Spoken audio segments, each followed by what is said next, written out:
بسم اللہ الرحمن الرحیم نحمدہ ونصلی علی رسولہ الکریم۔ 1 منٹ کا مدرسہ، سبق نمبر 35۔ الحمدللہ سبق نمبر 35 ہے، اور ہر سبق میں 5 چیزوں کا تذکرہ ہوتا ہے: ترجمہ نماز، ایک سنت، ایک کبیرہ گناہ، گناہ کے نقصانات، طاعت اور عبادت کے فوائد۔ ترجمہ نماز۔ احدن کے معنی ہے ایک، احد کے معنی ایک ہے، تو قل هو اللہ احد کے معنی ہوئے کہ آپ کہہ دیجئے کہ وہ یعنی اللہ ایک ہے، یہ اس کے معنی ہیں۔ ایک سنت، کل سجدے کی یہ سنتیں بیان ہوئیں۔ پہلی کہ مردوں کو سجدے میں پیٹ کو رانوں سے الگ رکھنا، جب سجدے میں جائیں تو پیٹ رانوں سے نہیں لگی ہو۔ دوسری سنت کہ مردوں کو سجدے میں پہلوؤں کو بازوؤں سے الگ رکھنا، یعنی بازو اپنے پہلوؤں پہ لگے نہ ہو بلکہ الگ ہوں، کھلے ہوں۔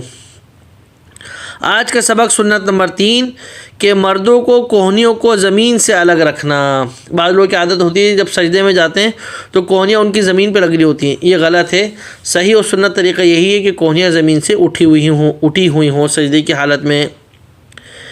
ایک کبیرہ گناہ، بڑے بڑے گناہ جن پر سخت عذاب کی وعیدیں آئی ہیں، ان میں سے ایک بڑا گناہ ہے بے خطا جان کو قتل کرنا، یعنی ناحق خون کرنا، کسی کا ناحق قتل کرنا۔ یہ کبیرہ گناہ ہے، بڑا گناہ ہے۔ بعض لوگ تو قتل کرنا اسی کو سمجھتے ہیں کہ جیسے کسی کو مار دینا، ٹھیک ہے وہ بھی قتل کرنا ہے، بالکل 100%۔ لیکن ایک قتل کرنا جو آج کل عام ہو چکا ہے، حمل کو ضائع کروانا، کہ جب حمل میں جان پڑ جاتی ہے، اس میں روح پھونک دی جاتی ہے، پھر بھی بہت سی مرد عورتیں میاں بیوی اس کو ضائع کروا دیتے ہیں، یہ بھی ناحق قتل کرنے، خون کرنے میں آتا ہے۔ اس سے بچنا چاہیے، اللہ پاک حفاظت فرمائے۔ گناہ کے نقصانات، ناحق فیصلہ کرنے اور عہد شکنی کرنے سے دشمن کو مسلط کر دیا جاتا ہے، یعنی یہ بھی ایک گناہ کا نقصان ہے کہ دشمن مسلط کر دیا جاتا ہے۔ طاعت اور عبادت کے فوائد، بعض طاعت مثلا صبر پر جنت کا وعدہ ہے، یہ بھی نیکی کا ایک فائدہ ہے۔